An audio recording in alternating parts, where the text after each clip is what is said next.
This is Gene Adam, formerly of Iced Earth, and you're listening to Podcast of the Wicked. And welcome to Podcast of the Wicked. I am Bill. And I'm Metal Rose. I'm Dave. And today we have a very special guest. We have Tony Webster from Metal Command on our show. And he's an Ice Earth fan. And he actually did a really interesting episode, a couple episodes about Jon Schaffer actually recently. So we wanted to have him on the show to talk a little bit more about who he is, what got him into Iced Earth, and what made him start talking about Jon on his podcast. So how you doing today, Tony? We had the discussion, the big discussion, which we'll talk about how that whole idea came up. But I'm great. It's great to be on your show, and it's really cool that you, Rose, have, and all of you really have stuck by Jon throughout everything that has gone on, and. It's cool. I'm wearing a shirt. I haven't worn this Iced Earth Night at a Storm Rider shirt for about 25 years. So I'll talk to you how I ended up getting this, because there's a story behind it, and it has to do with how I got into Iced Earth. So pretty awesome. How did you get into Iced Earth, and how long have you been a fan? So I ended up getting into Iced Earth back in the late 90s, I would say 1998. So it was right around the time I had started my radio show, which has now turned into a podcast. But essentially, that started in 1998. And what came out in 1998? Something Wicked This Way Comes. It was actually one of the first records that Century Media, that I actually was sent to me by Century Media back then. And oddly enough, as those were much different times than they are now, many of the bands I ended up getting into was through word of mouth. So when I started the radio show, believe it or not, I would find out about a lot of American bands from Europe that I was a fan of, who would come on my show. And the person who really kind of pushed to me how great Iced Earth was actually Hansi Kirsch. So nice. He came on my show to talk about Nightfall and Middle Earth. And we just started talking about bands. We were talking about Jag Panzer. We were talking about a lot of American bands, and he brought up Iced Earth. And literally like the next day, Century Media sends me the promo package. This is pre-electronic press kit. So they sent me, the little cardboard slipcase with the CD in it. And there was Something Wicked This Way Comes. So I'd heard of the band, but I'd never listened to them until that album came out. So wow. So at the time, as many people may or may not remember, metal was really not a very big thing for us here.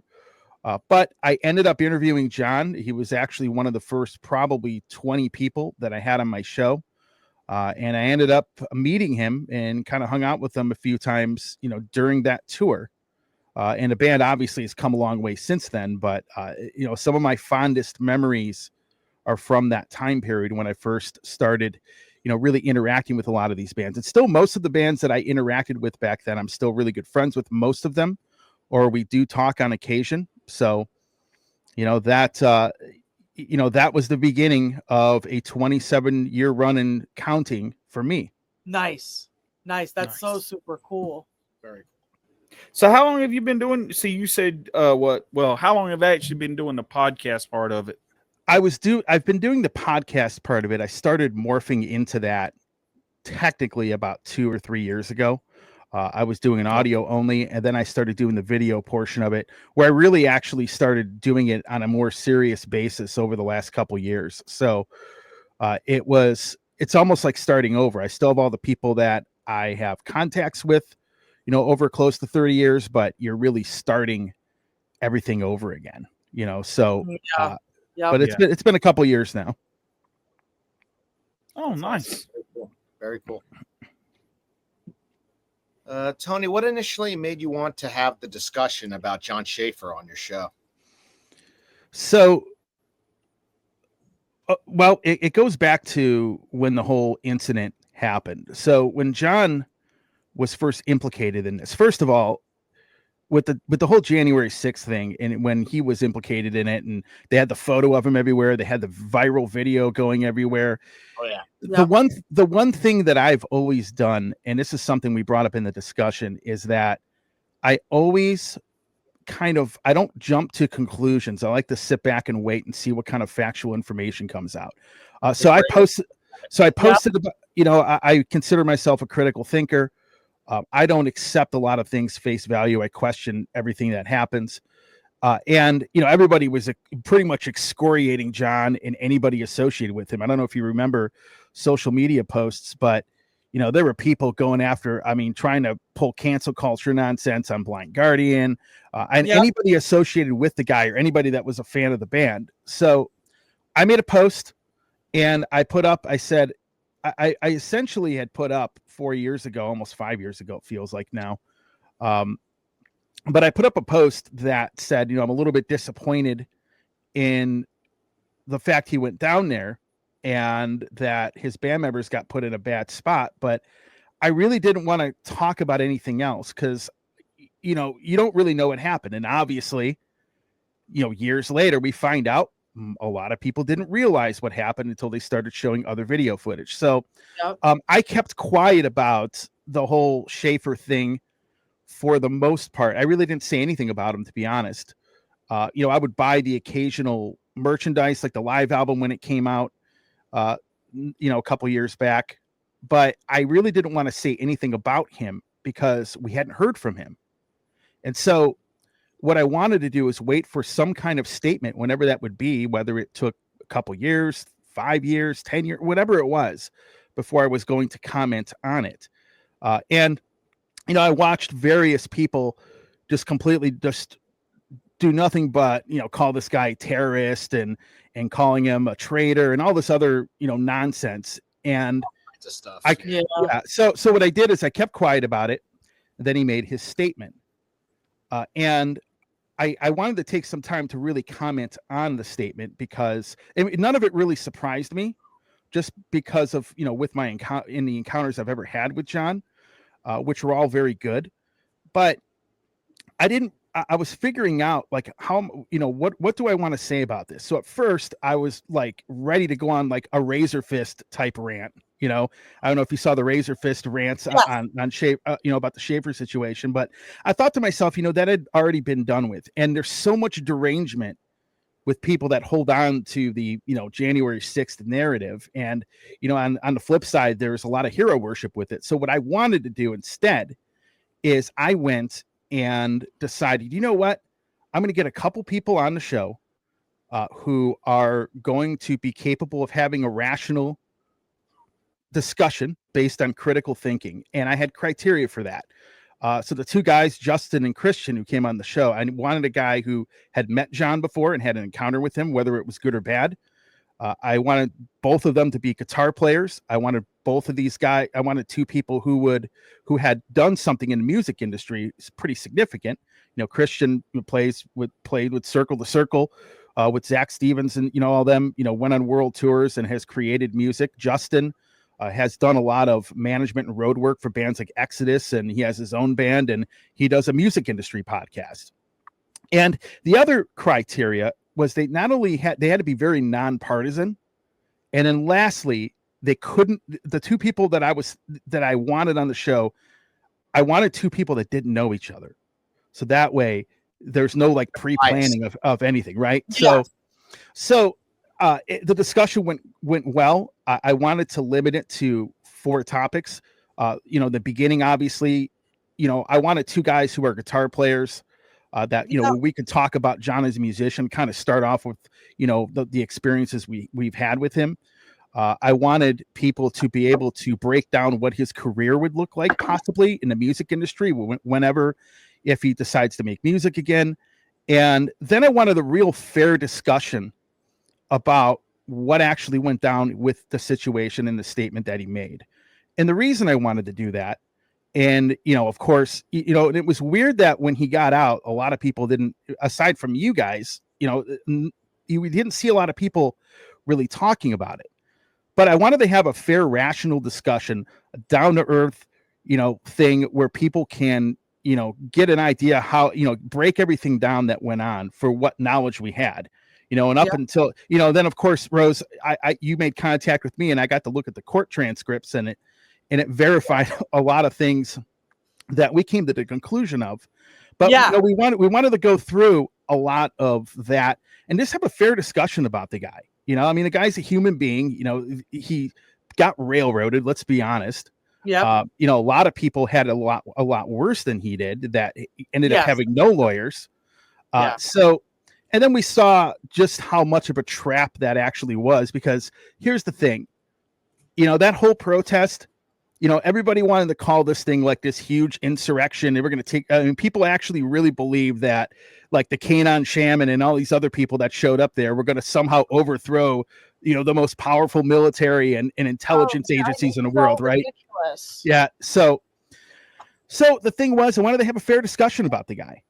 Because I think the guy has been portrayed as some evil villain for like 4 years. And I'm like, now that we have a statement from him, he's been pardoned, and even if he hadn't been pardoned, I still would have talked about it. But, I wanted to have a good discussion about him. And the interesting part about that, and I'll finish up here, is that one of the things Christian said was that the people that are haters of this guy are like the squeaky wheel. Like if you have 4,000 shopping carts, each with 4 wheels, you know what I'm saying? Yeah. And you have, and like 2 of those wheels might be the loudest out of all of them. And that's really what it happened, because actually the reaction to it, like Justin's like, man, people are going to come after me and berate me. And I'm like, I don't think that's going to happen. And it didn't almost. No. Yeah. And that's my point. So I was expecting, having some of these deranged people to kind of go, nuts.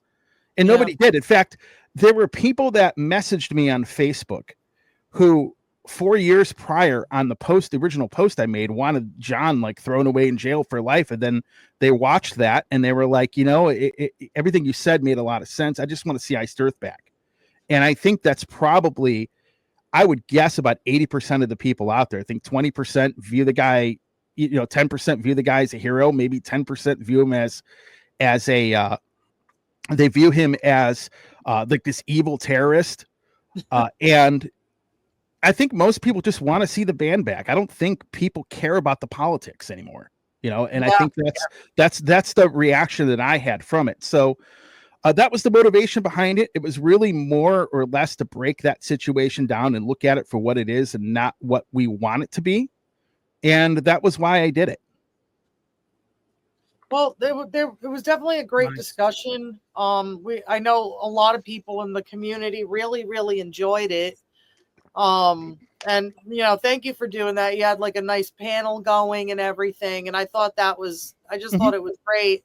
And like you said, Jon is a human being, and people make mistakes, and I was kind of like in the same boat when it first happened. I wouldn't say like I was disappointed in any way, but I would say that I was just like, well, where are the facts here? What are the facts here?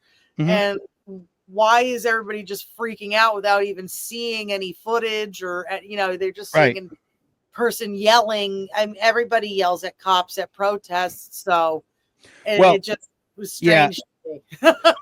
let me say another reason for it too. I just thought of this. There were probably 20 bands in the very beginning of my show that the way they treated me, meeting them and talking to them for the first time, was really what it helped inspire doing a show for as long as I've done it for. And Jon was one of those people. So to give you a little bit of a background, and I think that I've never forgotten any of that. And I'll tell you how I first met him. It was, they were touring for the Something Wicked album, and they were playing this club like 45 minutes like west of Cleveland. It wasn't a very good place at all, but they played with Jag Panzer and Anvil. I'll never forget this. So I ended up getting to meet Jon, hung out with him. I set it all up through Century Media. There weren't a lot of people there. I mean, again, we're coming out of the grunge era, so in the US, I mean, they weren't tons of people there. But I sat down with Jon after the show, and we talked. We did a face-to-face interview, and ironically, he goes over. He goes, "I'll be right back." He comes over. This Storm Rider long sleeve. He hands it to me, and he handed me a double CD version of Days of Purgatory. Wow. Yeah, and he said, "Hey, thanks for supporting us." And I thought that when I was like blown away by that. Now, granted, there weren't a ton of people there, but for me, the size of the crowd didn't really matter. This is somebody that, and there were a lot of other bands that I've gotten to know. Some I even worked for that were great people that inspired me. But Jon was in that group of musicians that really inspired me to want to do this. And to this day, I've never forgotten that. So, with his situation, I thought, and over the years I've interviewed him. I remember I went and hung out with them when they played with Nevermore in another band called Destiny's End. There was another show they did in Akron, here, which at a small place called Ron's Crossroads. I remember Ripper showing up and hanging out. I think he might have done some guest vocals on stage, but nevertheless, in the early days of my show, Jon was just a freaking super cool dude to talk to. I mean, I met Matt briefly as well. He was super cool. I think Larry was the lead guitar player back then. I'd like to say Larry Tanowski, I think his name was. Super cool guy. And then even over the years, during various album cycles, I had interviewed Jon. I remember one time I was 2008. I was out of town. I drove all the way home on my way to Chicago from Baltimore just to interview Jon. I think Tim was in the band, singing for the band at the time. But nevertheless, the guy has always been really straight up and straightforward. I always had a lot of respect for him. And that was another reason behind my intent on doing the discussion. I probably wouldn't do that for most bands, but with him, thinking back on how that guy treated me when I first started out doing this, because I was a kid. I mean, I was like 19 or 20 back then. Yeah. I never forgot that. And so I decided, you know what, let's break this down. And this guy was cool to me way back in the day.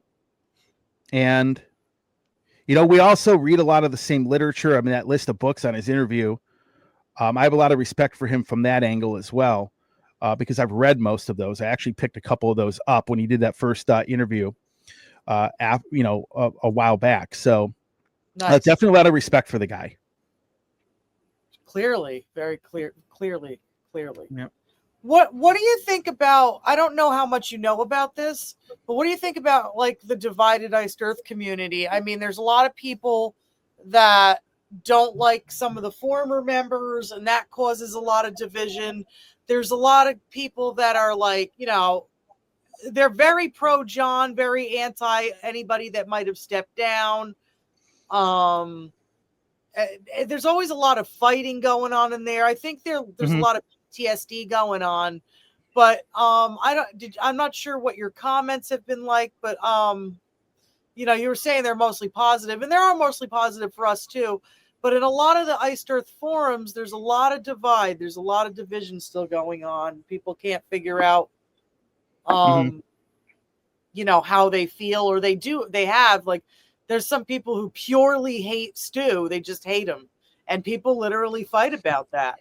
And then there's some people, who really, really, really like love Jon. And, then there's some neutral people. So I support everyone. Yeah, I support everybody too. But everyone. I'm not sure if you had any comments or any idea about that in general, like what you would think, what you thought of it.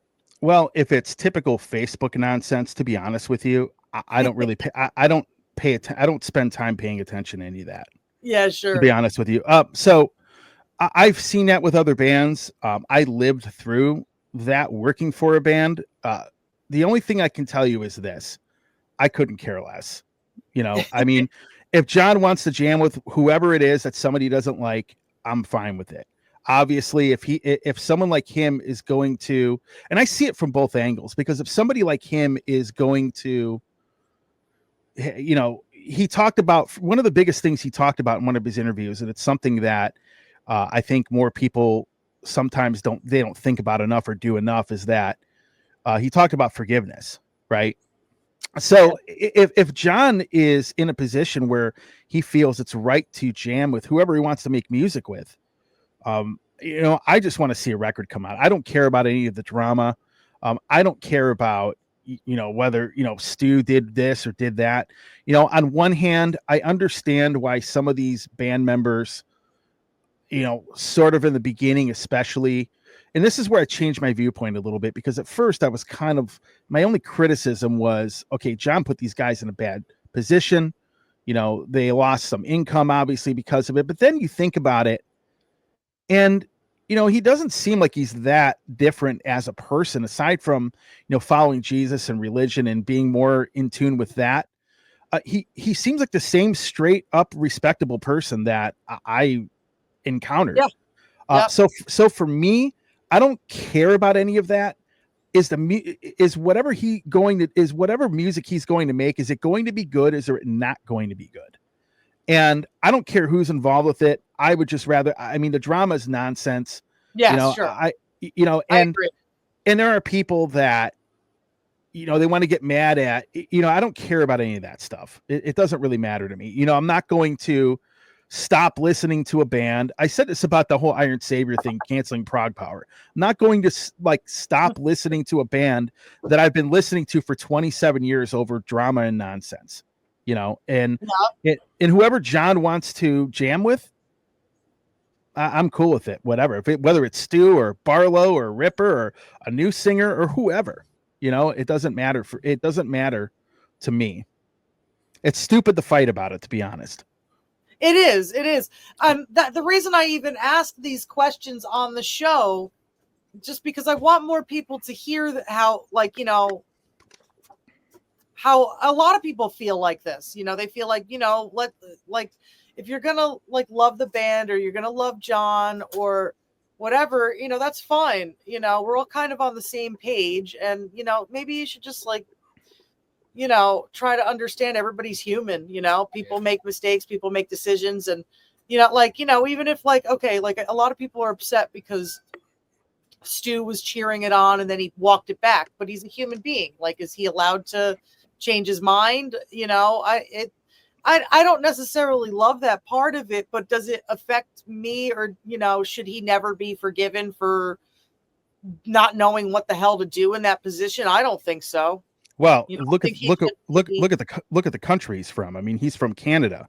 That's the country that, when you had all the truckers protesting, they locked their bank accounts. Yeah. So, he has to defend himself too. And, people need to kind of, look at it like that, and a lot of these are international artists, and the people who, were in the States that were in Iced Earth, still seem, they weren't real outspoken, but they seem a little bit less nervous about it, Yep. So, I just want to keep asking that question on the show to especially the fans and different podcasters and stuff that we speak to, because I want to unite the community. I want people to start, being neutral, like we all used to be in the metal community. It didn't really matter what one person felt or the other. So thank you and the thing is, there's so little time in life to really engage in drama. It's such a waste of time, and it's pointless. I would not, and I've witnessed this before. I've seen people get in these huge heated arguments, even on my page, about a band. Yeah. And it's like, I have so many other things going on in my life that I could be putting my time into. Yes. Than to argue with some random person on the internet. Yep. Seriously. It's the same thing. It's the same thing with anything. It's like politics or anything like that. I just find it to be pointless. Yeah. It's like, I don't want Stu back. I don't want this back. I really couldn't care less. Is the music going to be good or not? That's what I care about. Exactly. I don't care who the member of the band is. I don't care if there's one original member of the band left. Is the music good or not? Yep. And that's really what matters to me. If Jon is going to be playing with these people, then obviously there's a reason for it. And be happy there's new music coming out, and be done with it. Yep. Yep. John's never picked a bad musician, so no matter who's going to be picked, Mhm. That person's going to have talent. So, Tony, what would you like to see from John in the future, as far as like music or whatever? Well, whatever he wants to do. I mean, Nice. I mean, pretty much whatever he wants to do. I mean, I did a whole thing about this. I don't feel I'm somebody to tell any musician what to do. Yep. Now, personally, if you want a personal, and I said this on the podcast, if you want a personal thing, like what I think would be cool, I think, especially since he's really, one of the things I think that he did that was great was when he joined the church, he joined a non-denominational church. Because I have always said for years, any large organization is going to be just as corrupt as a government, right? Yeah. But I think with his style of songwriting, I think if I were to pick a cool thing, for a cool concept album for him to explore with his style of songwriting, it would be The Passion of the Christ. Because and I said this because I was thinking about this. I was getting emails about that, and I thought, and it was weird that I actually just watched that movie not long ago, and I think the reason that it would be a great topic is because I think people that you go to church and you see a crucifix up there, you don't think of how brutal and how awful that really was. And whether you're religious or not, Jesus existed.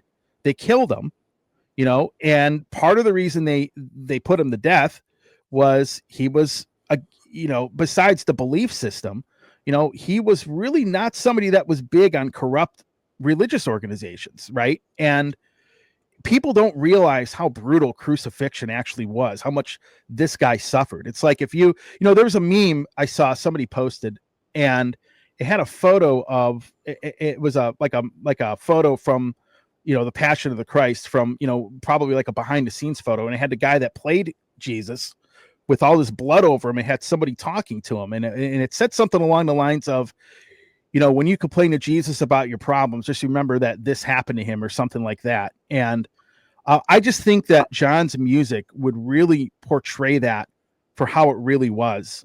And I think that would be a great topic for him to visit. Yeah, I heard you talking about that on your show. I thought it was definitely an interesting concept. I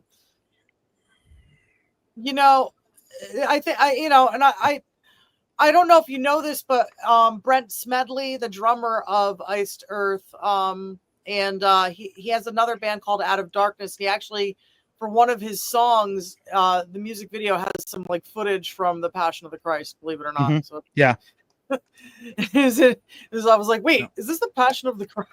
I mean, other bands have written about it. Trouble wrote about it. Stryper wrote about it.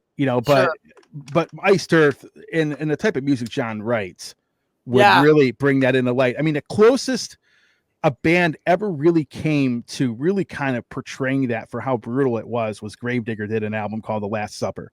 Other than that, nobody, I don't think anybody would be able to do a concept for The Passion of the Christ better than John and the style of music he's written.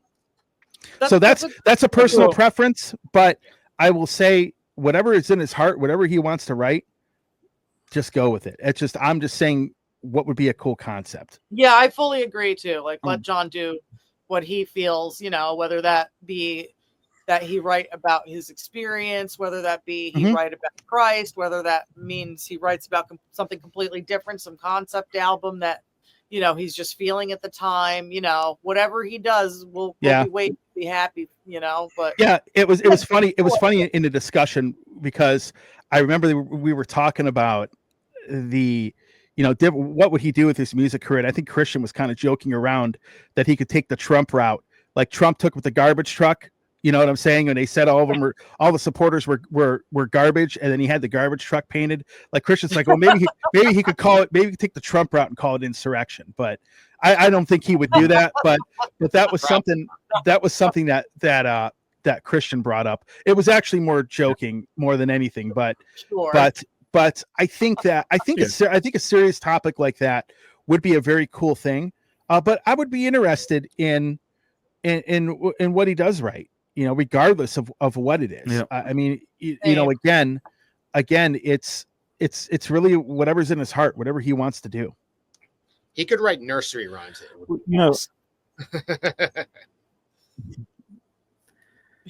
I was going to say, just how, like, and you talk about like how heavy or kind of like the way John writes and everything, and just his style and everything. But that story, that whole thing, from the betrayal to the crucifixion to all that stuff, it's just so heavy, and it's just so like, right. It's just so like in depth, and it's just like, it kind of, I think honestly, whether some people want to admit it or not, when you go to think about that, just as, even if you took, like I told somebody one time, I said, Jesus Christ existed, whether you believed he was the Messiah or whatever, that's your thing. You can do it however. Yep. But just as far as a man, what he went through, yep, and went up there and did for all of us or whatever, man. I mean, I don't know that there's a heavier story that you could tell, and to put that in the music and kind of put that in the concept album, I think that would be awesome. Yeah, I mean, who would make it sound? Who would make it look as brutal as it actually was? Stryper or Iced Earth, right? And nothing against Stryper. I like their music, but I'm just saying John's music and what he writes, would just make that really hit home more than ever. Whether you believe in Jesus or not, the guy existed, and that happened to him. And let's say if you took now, folks, I was brought up Catholic. I went to 12 years of Catholic school, so but even if, let's say, if you don't believe in him, the guy existed, and one of the things that he did is he was, aside from, being the Messiah, one of the things he did was he called out a lot of the old school of thinking. What was one of the things in the Bible that he said? It basically trumped the entire 10 commandments, right? Love your neighbor as yourself. Very simple rule to live by. And I think that a lot of the religious organizations at the time were probably as corrupt as a lot of them are, and probably bribed the Roman prefect, who I'm assuming was Pontius Pilate, and they put him to death. And crucifixion was literally one of the worst ways to go out. Like, if you actually read in detail, if you study history and what the Romans did to people, it was awful. It was like literally one of the worst ways you could die. And so I think whether you are religious or whether you are not, he could really portray that as, and really put it into his music would really put that whole story into a more realistic, brutal kind of way that I think a lot of people don't realize, because a lot of people don't realize how brutal that death really was. Yeah, for sure. Well, sure. I wanted to add one more thing, and then we'll move on from this topic. But if you really look at it, like you were talking about how, like, Jesus called out all the corrupt and stuff. Well, if you really look at it, if you think about the whole situation, like the Romans, even though the Romans ruled over Israel, the most corrupt people out of all of them was the Pharisees. Because if you think about it, as long as you paid your taxes, Rome didn't care what you did. As long as you wasn't causing a whole bunch of disturbances and stuff like that, you could do whatever you want. It was the Pharisees that, like, oh, you can't do this, and you can't, work on Sabbath, and you can't do this, and you can't do that. And it's like, well, daggone, man. I mean, what can you do? You know what I'm saying? So it wasn't really the Romans that were oppressing the Jewish people. It was the Pharisees. And when God was like, hey, look, or when Jesus was like, hey, you talk about you going by the laws or whatever. Well, here's what you're doing is you're taking this law and you bending it to benefit yourself, but that's not how I meant for it to be. You know what I'm saying? And it's like, that's why they got so mad and wanted to crucify the dude, because they couldn't stand getting called out for the corrupt crap that they were doing. So, Yeah. And then the Romans were like, well, we don't want to keep we don't want this drama. We got to worry about the Persians and everybody else. So we'll just put this to rest and we'll be done with it. I mean, pretty much that's what happened. Yeah. And like I want to add, like Jon is like really into like history and all of that, so he can probably really tie this all in and make it, historically accurate. Yep, absolutely. And that's why I think it is such a great concept for him to write about. Yeah. Yep. Yeah. Interesting. Oh yeah. Tony, have you heard any of the other guys' projects like Ashes of Aries or some of the other stuff that Stu has been doing? Yeah, I mean, I haven't followed Stu as much. I do follow Matt. Ashes of Aries, definitely. I get those press kits along with a million other emails. But yeah, I like this. I like the stuff that Matt's done with them. And as far as Stu, the only thing I've really listened to that he's done was the Annihilator record he recorded on. But I haven't really, and it's not because I dislike the guy. I just haven't. People, I don't think a lot of folks realize with a show like mine, as long as I've been around, I wake up to like 300 emails. So, I mean, like, if I did a show, I did a segment on my show once, and I talked about how if I didn't look at any emails, I would have like 14,000 unread emails by the end of the month. Oh so it is hard to keep track of stuff, but I like Matt's voice quite a bit. I mean, I like Stu's as well. I mean, I would, I like him as a singer quite a bit, but I haven't followed him as much as I followed Ashes of Aries. How about Ripper? Well, Ripper's from my area, so yeah, I always follow him. Yeah. All right. That was a dumb question. Well, I like Ripper out of Judas Priest more than I liked him in them. You know, that guy Ripper gets a lot of hate in the Judas Priest community. It's so polarizing. Yeah. It's like almost as bad as John with January 6th. And so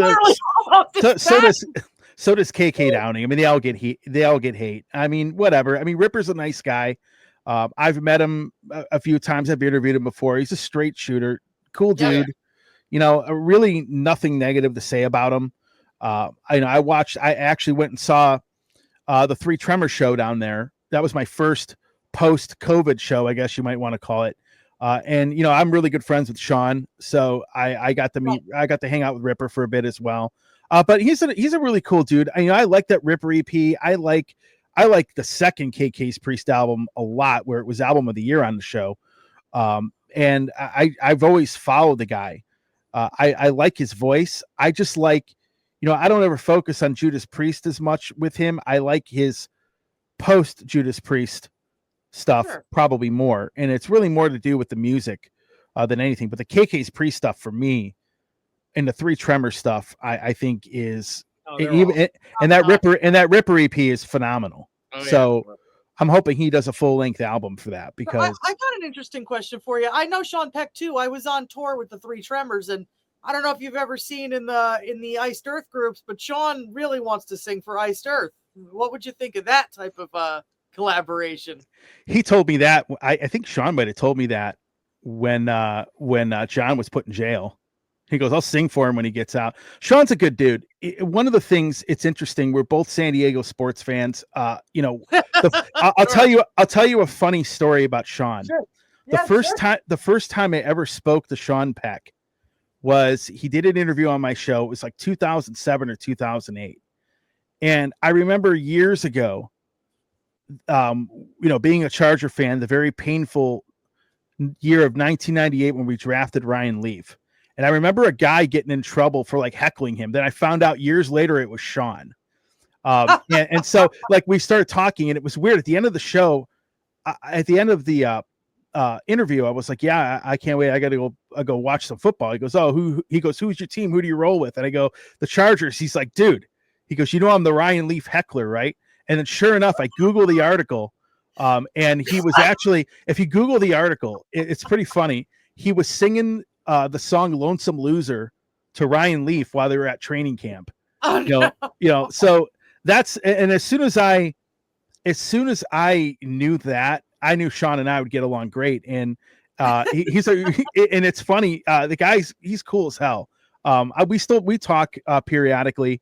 I can tell you that, because it's been revealed that I've heard it, that when the next Death Dealer album comes out, it's probably going to be it's one of the most incredible albums you will ever hear, but it's probably going to come out in 2026. But anyhow, Sean's a good dude. We both sang on an album together recently, so I'm pretty excited that you brought him up. But he's an expert. I didn't even know that. So. Yeah, he's also. I'll tell you another funny story. When they did the Death Dealer tour, they did this like Metal All Stars thing. They ended up in Bulgaria, and I guess like when he got off, you have all these people like Chuck Billy's part of this, Zakk Wylde, all these, bigger metal musicians, and like these Bulgarian people are walking up with their Cage CDs wanting him to sign them. And they're all looking around like, who's this Sean Peck dude? Then he went to a poker tournament and cleaned everybody out at this poker tournament out there.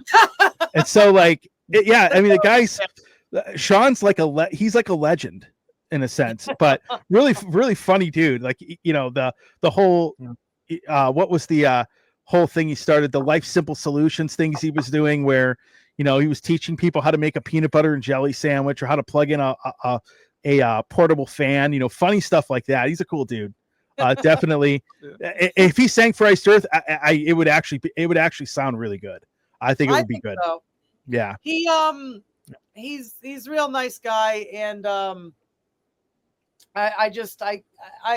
he's real interesting too, but I wonder if it would be like a conflict of interest with Tim, or if Tim would be cool with it. Or I don't think Tim cares. Probably not. He's got enough going on, right? Right. I it's funny. I brought that up, the Iced Earth thing up to him probably had to be like 8 or 9 years ago. And I think he's just kind of over it. I don't think it really bothers him at all. I'd seen like an article that Blabbermouth had put out, and it was like so out of context with Tim. It was like, John's gonna pay the price for what he did. And it's like, then when you read it, he's just like, well, why are you bothering me about this? I haven't spoken to him since I got fired from the band around Christmas time or something. He's just I mean, they always mischaracterize. They do. I did an interview once with Charlie Benante from Anthrax, and I'll never forget, we were talking about how the music industry changed. And one of the things that he said, he started naming a lot of these streaming platforms, right? Like iTunes and Spotify and everything. And the Blabbermouth headline says, Charlie Benante says iTunes is the reason for the downfall of the music industry. And it's not what he said. He listed we were talking about various things aside from streaming. And this is probably, I think, 2018, but it's funny the way they characterize that. But, I have nothing against Blabbermouth. They always, they post my interviews and stuff, but, their website, they're looking for clicks. They're going to mischaracterize in headlines. One of my interviews with Ripper, he was like calling out a lot of websites. It wasn't them specifically, but it was pretty funny. He was like we were talking about that back in I think it was 2018 or 19 when Tim last came on my show, I think. But yeah, I remember. I'm sure it doesn't shock me, but Blabbermouth has been cool to me. It's just so I understand. You have like a bit of a relationship with them. I just wonder why they can't just. I guess because it wouldn't get the clicks then. They can't just be like, oh, like we asked Ripper about this and he said blah, whatever. But I don't know, whatever. It is what it is. It's always good. It's not just Blabbermouth that does it. Like ABC does that. Everything, NBC does that. CNN, Fox News, all of those sites do that. It's not just Blabbermouth. So we can't just pick on one, Yeah, Blabbermouth does. To their credit, they do put the full excerpt of the interview in there, and they do. They do. Yeah. They do. They put the whole thing in. It's just the headline. Yep. So they want to get people. Well, not only that, but the whole Gene Simmons aspect of it is no publicity is bad publicity. True. So you want to attract hits to the band. I mean, you got to do it helps them. But it also helps the bands out. And unfortunately, controversy is the way to do that. Yep. You're not wrong. Yeah. You're not wrong.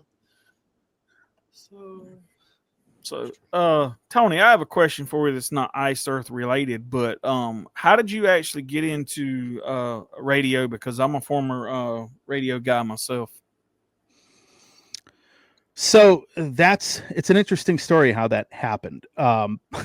So essentially, I liked all these really awesome bands during the darkest times of heavy metal was when I got into the music, and I wanted to promote those bands. And so, very simply put, the answer to that question was it started out as a thank you for all the hard work that a lot of these bands put in, and that was really how I ended up getting into it. And I just had fun with it, and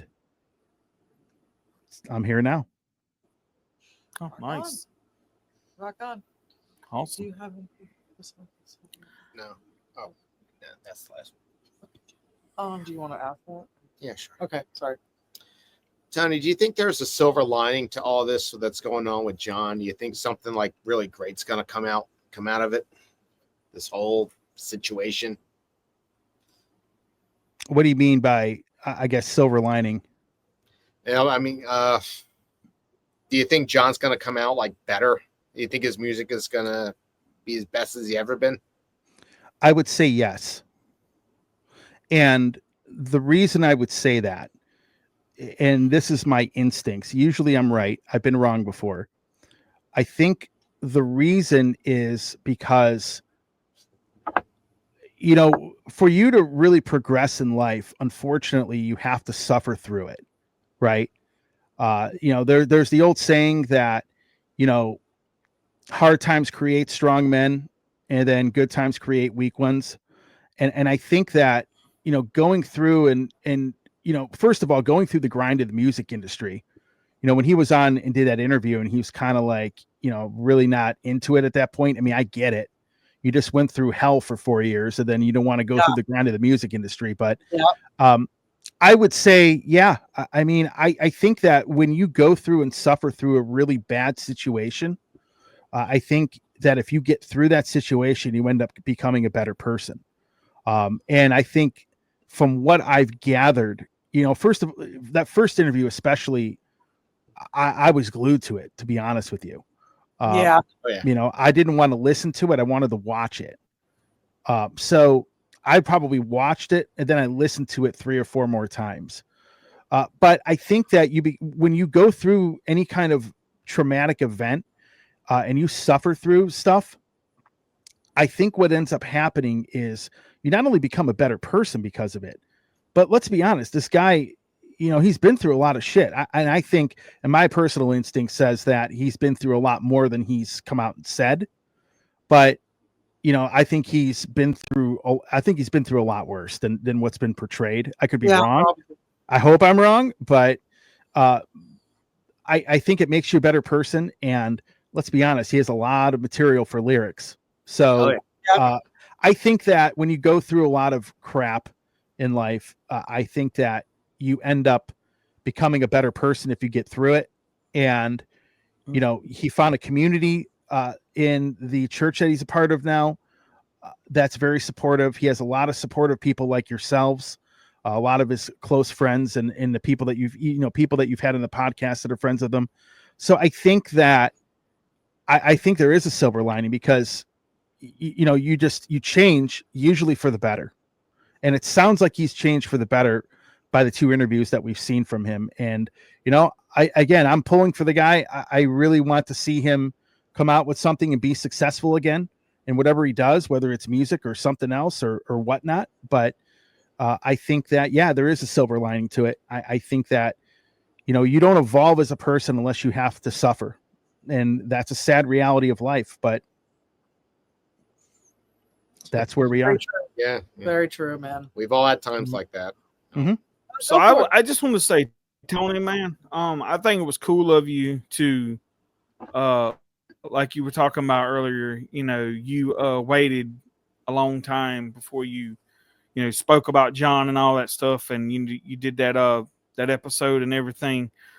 Because there were a lot of people that wanted to jump on the Jon Schaffer hate train, and that was like me back in the day. I sat back and I was like, you know what? I'm not even going to say nothing because you know what? In the end, I don't want to make myself look like a jackass. You know what I'm saying? So it was one of those things where it was like, and the funny thing is, I think a lot like John does, like especially when it comes to patriotism and all that stuff and all that. And I was sitting there thinking, like, you know what? That might have been me there. You know what I'm saying? So it was like, I never looked at the guy ever doing anything wrong. That's just the way I look at it. But anyway, it's just that, people wanted to, jump all over John and, like you said, call him a terrorist and all that stuff. And I was just glad somebody just kind of was like, you know what? I'm not going to say nothing. I'm going to let it ride. And then when the whole thing comes to the top or whatever, then you say something about it. And so I just want to say I thought that was really cool of you, man. And so yeah, that's awesome. It's easy to kick somebody when they're down. I'm not somebody that goes through life doing that. I think, and it's something we brought up in the discussion too, is that I don't think anybody that went down there knew that this is going to turn into the fiasco or the big deal people that they tried to make it out to be. But everybody that went down there was used as political cannon fodder. I mean, that's pretty much what they were used for. And, it was weird because, I think it was the first Razor Fist video and he showed the footage of John pointing at somebody. But then when you hear his portrayal of it, he went in there, got pepper sprayed. He was out, according to the court documents, he was out in 10 minutes. Goes home, doesn't think anything of it. And then the next day, he's like numero uno on the most wanted list. It's like, I know. And we, the thing is, we had $2 billion in damages from breached government buildings all around the country, cities getting burned, all of that stuff. And how many of those people really did real jail time? I mean, John, essentially what he did, he walked in, followed the crowd, used his right to protest, probably, as I put it, took the bait from the mousetrap down there because, and again, I always say, and he said this in his first interview, when, the one thing that he said that I liked, because he was talking about a possible stolen election, is that he didn't care whether it was stolen from the Democrats or the Republicans. He believes in the Constitution. He went down there, just walked in with everybody else, went in there, didn't seem like that big of a deal to him, because obviously, again, we've seen breaches of government buildings. I think the White House was breached earlier that year, and nobody was ever charged with insurrection. I mean, really what he did is he was trespassing. And that was like the first thing Justin said in the discussion. The guy has served more than enough time for what amounts to just trespassing. And just so you know, both of those guys in that discussion really, they have a lot of respect for John. I think clearly they did. And that's part of the reason I invited them. Again, those two dudes were going to look at the situation for what it was. So when he got out, nobody was talking about it. And I didn't realize that until I thought about the discussion. I started talking, but I'm looking around for headlines. Like, nobody has talked about this guy getting out. I thought it was weird. So I decided, you know what? Let's talk about it, because, there are still people trying to like rake this guy over the coals in the media. And then not only that, but I mean, everybody was dragging this man's name through the mud when he had no ability to, defend himself. And so that to me is cowardice, because you're going after a guy who's unable to say anything. And he came out and made his statement. And let's be honest, that statement was for his fans. And, he has the attitude that I would have. If someone, if I went in, let's say if I did the same thing, I would be like, look, it's cool. If you don't like me, that's fine, whatever. But I think that it needed to be brought out. I think most people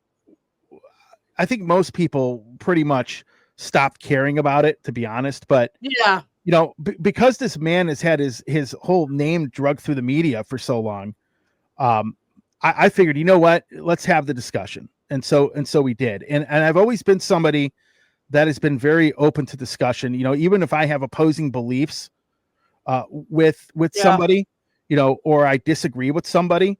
John and I have a lot of the same beliefs, actually, but I would say that regardless, I mean, there's bands that are going to come on my show that, on my show, I let people tell the story, right? whether Yes. I agree or disagree with you. Like Alex Skolnick, for example, is like as left as they come. I would let him come on the show and let him say whatever he wanted.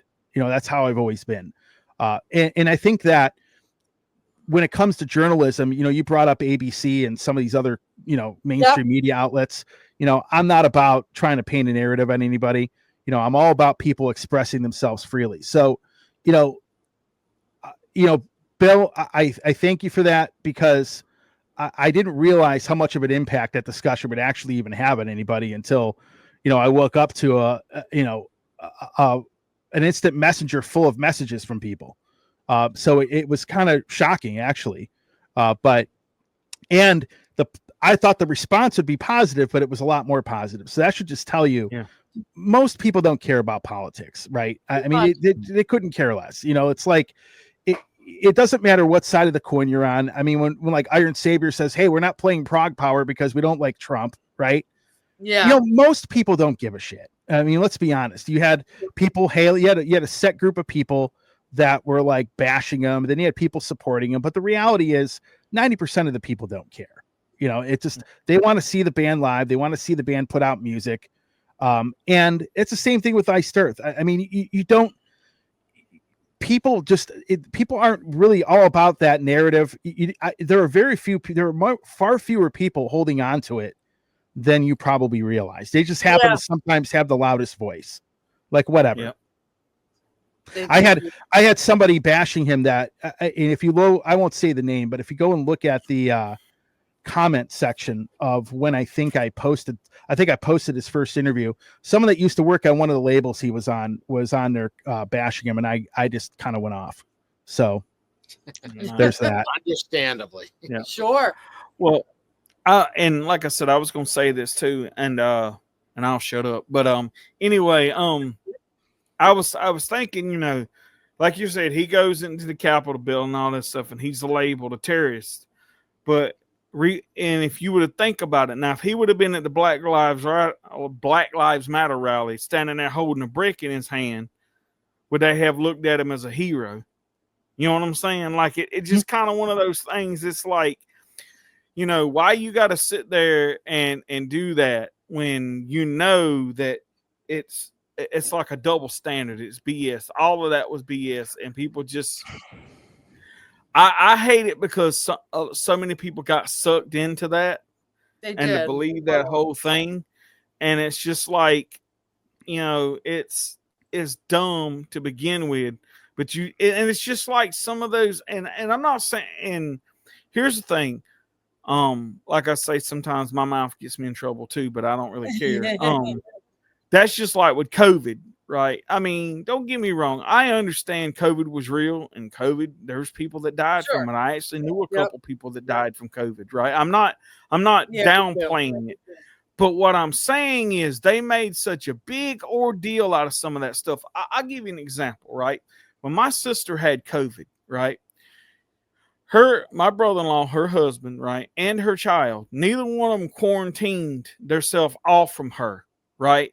They stayed, pretty much in the same area of the house she was in and everything. The whole time she had COVID, and neither one of them got sick. Okay. So I just had this whole thing talking about, like, here you pushing these masks and these mandates and these vaccines and all this stuff on people, man. When if you'd have just left people alone and let them, like, it was funny. I was sitting at McDonald's today, right? Waiting on somebody, and I saw somebody go through the drive-through, the only person in the car wearing a damn mask, and I'm sitting here like, oh my God, really? Are y'all still doing that stupid stuff? You know what I'm saying? It's just like it's I don't know, they got the whole world scared for something that was more than just a daggum cold on steroids. Right. Well, I think all of that is socially engineered to get people to hate each other. So let's talk really quick.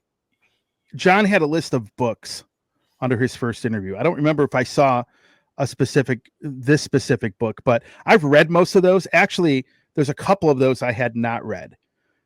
But one of the people, in a way, a lot of this, gets socially engineered. It's been going on since the 60s.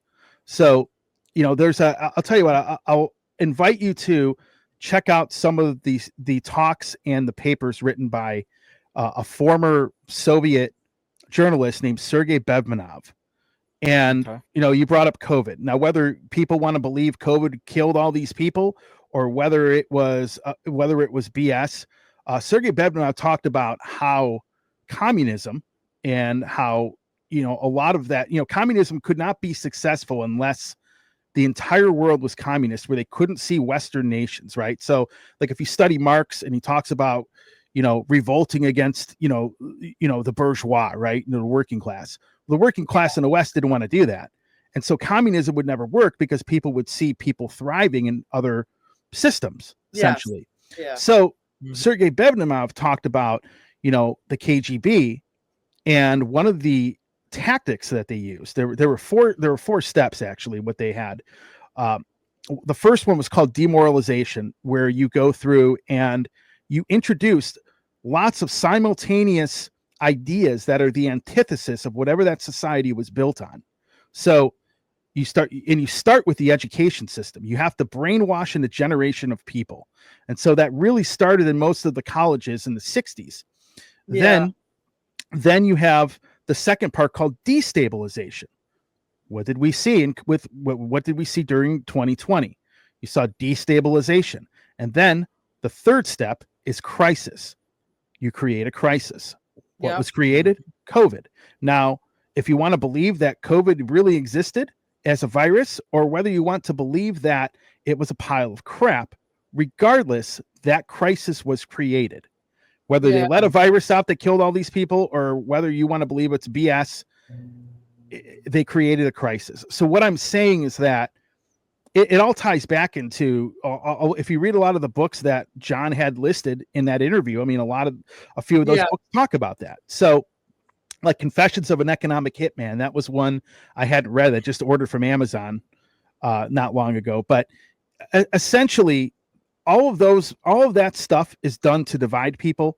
Your media is controlled by a lot of the same people and companies. Yeah. And he touched on a lot of this with Sons of Liberty. He's talked about this in the past. So, it's a matter of this having gone on for decades now. And that's how, he would have been hailed as a hero, and then you'd have the other side hailing him as a villain, for holding a brick at one of those things. So, I mean, that's how a lot of this, you get people enraged and going at each other. And that's how you keep people going at each other while you do stuff behind their back. And, the Sons of Liberty thing, he brought a lot of that out. He talked a lot of that on that album. Yeah, he absolutely did. It's a genius album. And, it is. What just mentioning Sons of Liberty, Dr. Obvious is selling a bunch of Sons of Liberty merchandise. I'm just throwing a plug in there. Take a look on some of the groups, because she's posted about it. And, if you're interested, just so you know, I stay out of a lot of groups. Yeah. So there's so much bickering and it clogs up the news feed. And so there are very few that I'm really a fan. I try to stay out of the drama. I'm in some local groups. I'm in a group for metalheads that's more about politics. Other than that, I stay out of a lot of them. Yep. So, but I'll have to hit her up for those. That sounds cool. If anything, Yep. Or let me know and I could send you the inventory. But sure. Good. I think I'm good. Tony, I just wanted to thank you so very much for coming on our show, and thank you for having the discussion about John. Is there anything that you would like to say before we end the show? I appreciate what you guys have done for him. I appreciate the fact that, Rose, that you stuck by him and really tried to help the guy out, when he was probably at his lowest point in his life. And the podcast, again, I appreciate the fact you do this. So anybody, that's kind of pretty much where I'm at. I hope he's doing well. I hope whatever he does going forward, he's successful at it. I couldn't have done any of this without Metal Dave, because he introduced me to the band, and he came to the court date with me, and helped out with all of that. And helped with the Airbnb and a lot of the expenses and stuff. And I really couldn't have done it without him. And this Sure. podcast was 100% Bill's idea, and I invited myself to be on it. So No, hey, it's great. Obviously, anything going on with Iced Earth, I've subscribed to the channel and I can, listen to what you have to talk about. And whenever Jon does come on again, I'll check the interview out. thank you so much for mentioning us on your show. And I hope you have a great night. And I hope all of you guys have a great night. Hey, you too. Yep. Thanks. It was fun. All right. Thank you. I had a great one. Thank you, Yeah, Jon. you take care. All right.